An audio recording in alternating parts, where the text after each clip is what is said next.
2023 সালের বিশ্বকাপে Angelo ম্যাথিউসকে timed out করার মূল কারিগর ছিলেন সাকিব আল হাসান। টিভি পর্দায় সে সময়ের দৃশ্য সবাই দেখেছেন, তবে পর্দার আড়ালে থাকা একজনের মাথা থেকে এসেছিল এই বুদ্ধি। আর কেউ নন, বাংলাদেশ টেস্ট দলের বর্তমান ক্যাপ্টেন নাজমুল হোসেন শান্তর উপস্থিত বুদ্ধির প্রতিফলন ঘটেছিল সেদিন। বিভিন্ন মাধ্যম থেকে জানা গেছে পরে শান্তই সাকিবকে বলেছিলেন এখন আবেদন করলে আউট পাওয়া যেতে পারে। তৎক্ষণাৎ সেই পরামর্শ কাজে লাগিয়ে ফল পেয়েছিল বাংলাদেশ।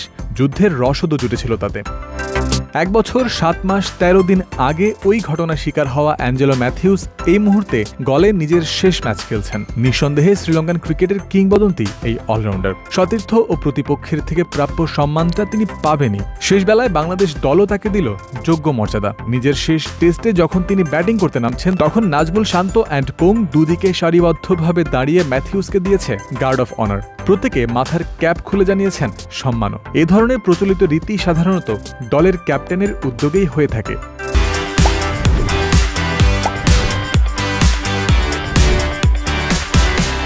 বাংলাদেশের ক্ষেত্রে তেমনটা হওয়ার সম্ভাবনাই বেশি, সেটা নাও হতে পারে। তবে অ্যাঞ্জেলো ম্যাথিউসকে গার্ড অফ অনার বা সম্মান দিতে টাইগারদের এই দলটা দাঁড়িয়েছে শান্তর নেতৃত্বে। সেই শান্ত যিনি দলের প্রয়োজনে পরিস্থিতির দাবি মিটিয়ে টাইমড আউটের আবেদনে অধিনায়ককে উদ্বুদ্ধ করতে পারেন। আবার ভদ্রলোকের খেলা ক্রিকেট, এই কথাটার মর্যাদা সমুন্নত রেখে সেই একই মানুষকে দলগতভাবে গার্ড অফ অনার দিতে পারেন। নিজেদের প্রথম ইনিংসে ব্যাটিং করতে নেমেই প্রতিপক্ষের কাছে বিদায়ী সংবর্ধনা পেলেন অ্যাঞ্জেলো ম্যাথিউস। ম্যাচের চতুর্থ ইনিংসে হয়তো আরও একবার ব্যাটিংয়ে নামা হবে তার। যদি তা হয়, তাহলে অ্যাঞ্জেলোর সামনে থাকতে পারে দলকে জেতানোর জন্য একটা নির্দিষ্ট লক্ষ্য পেরোনোর তাড়া। সবকিছু ভুলে তখন জয় ছিনিয়ে আনাই থাকবে তার ধ্যান জ্ঞান জুড়ে। বাংলাদেশের থেকে পাওয়া গার্ড অফ অনার বা অতীতে ঘটে যাওয়া টাইমড আউট কাণ্ড সবই থাকবে বিবেচনার বাইরে। ভুলে থাকবেন সবকিছু।